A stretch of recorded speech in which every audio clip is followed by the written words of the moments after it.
नमस्कार, ज्योतिष कट्ट्यामध्ये तुमच्या सगळ्यांचं स्वागत करते. आज आपण शेअर मार्केट 2026मध्ये शेअर मार्केटची काय स्थिती असणार आहे हे थोडक्यात जाणून घेऊया. कोणते कंपन्या वरचढ राहणार आहेत, तर याबद्दल आपण थोडंसं जाणून घेऊया. ह्या वर्षामध्ये शेअर मार्केट मध्यम परिस्थितीत राहणार आहे. म्हणजे जास्त हाईक पण येणार नाही आणि जास्त डाऊनलाही जाणार नाही. पण अशीही सिच्युएशन येणार आहे की ज्यामध्ये सडनली एक तर तो डाऊनला जाईल, एक तर सडनली तो हाईकला जाईल. पण जसं आपण आता याच्यामध्ये बघितलं 2025मध्ये स्टार्टिंगला की सोन्याचे भाव कडकडून वाढलेत. तर जसं मी मागच्या 2025च्या वेळेला मी ही गोष्ट सांगितली होती की असं एक हे होणार.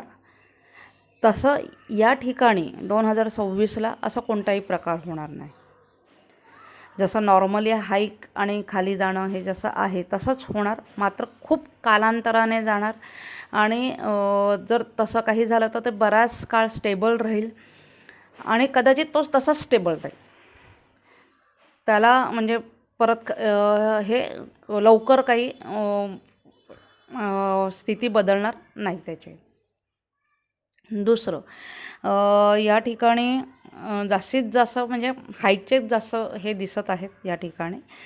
बरं, मग कोणत्या गोष्टी आहेत त्याच्यामध्ये की आपण जिथे आपण गुंतवणूक करू शकतो किंवा कोणते असे फील्ड आहे की जिथे हे वाढणार आहेत. जसं ते पहिले कन्स्ट्रक्शन, यामध्ये खूप मोठा बदल झालेला आपल्याला दिसणार आहे. त्यानंतर आपण इलेक्ट्रॉनिक वस्तू ह्या त्यात बघणार आहोत की ज्यांच्यातही आपल्याला बदल दिसेल, वाढलेल्या असतील किमती वगैरे, असं एक दिसेल. त्यानंतर सरकारी जे काही गोष्टी आहेत, सरकारी कंपन्या म्हणा, सरकारी कोणत्याही गोष्टी असो सरकारी, तर त्याच्यातही बरेचसे बदल आपल्याला या ठिकाणी दिसणार आहेत.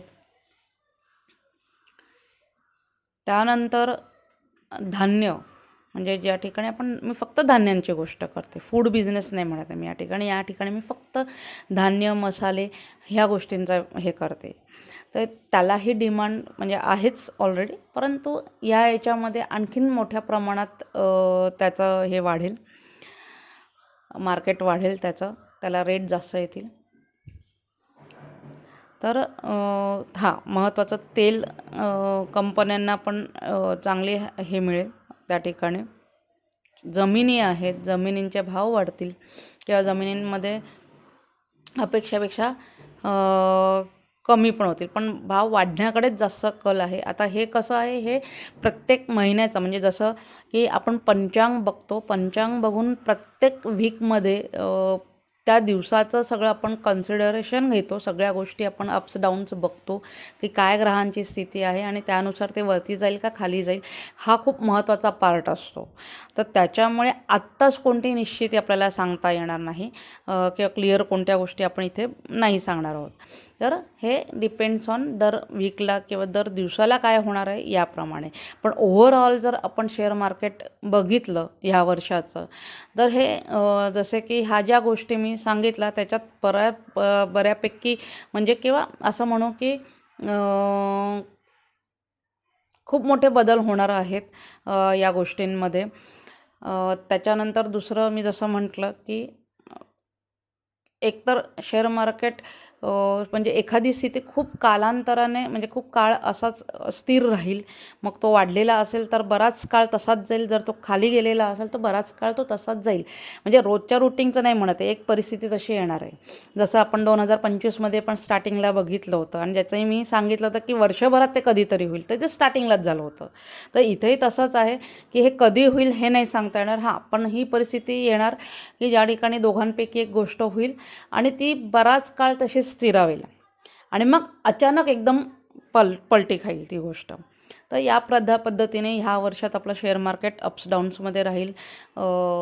घरांच्या किमती, जमिनींच्या किमती, ऑइल कंपन्या, मॅन्युफॅक्चरिंग युनिट जिथे आपण इलेक्ट्रॉनिक वस्तू बघत आहोत, धान्यांच्या किमती, तर या सगळ्यांमध्ये आपल्याला बदल मोठ्या प्रमाणात दिसणार आहेत. आणि तसं आपण ह्याच गोष्टींना पकडायचं की हाईकच मिळणार आहेत. कारण आपण आत्ता एक शेवटी बघितलं, घरांच्या किमती फार पडलेल्या आहेत किंवा फार बेकार अवस्था सध्याच्या घडीला आहे, परंतु ही कायमस्वरूपी नाही. त्यामुळे आत्ताच्या येणाऱ्या काळामध्ये या गोष्टीत निश्चित वाढ होईल, रेट वाढतील, सगळ्याच गोष्टींच्या कदाचित किमती वाढतील. तर आपण बघूयात काय होतं ह्या याच्यामध्ये. तर हे झालं एक छोटंसं आणि वर्षभराचं शेअर मार्केटचं माझा सर्च. तर मी इथेच थांबवते. धन्यवाद.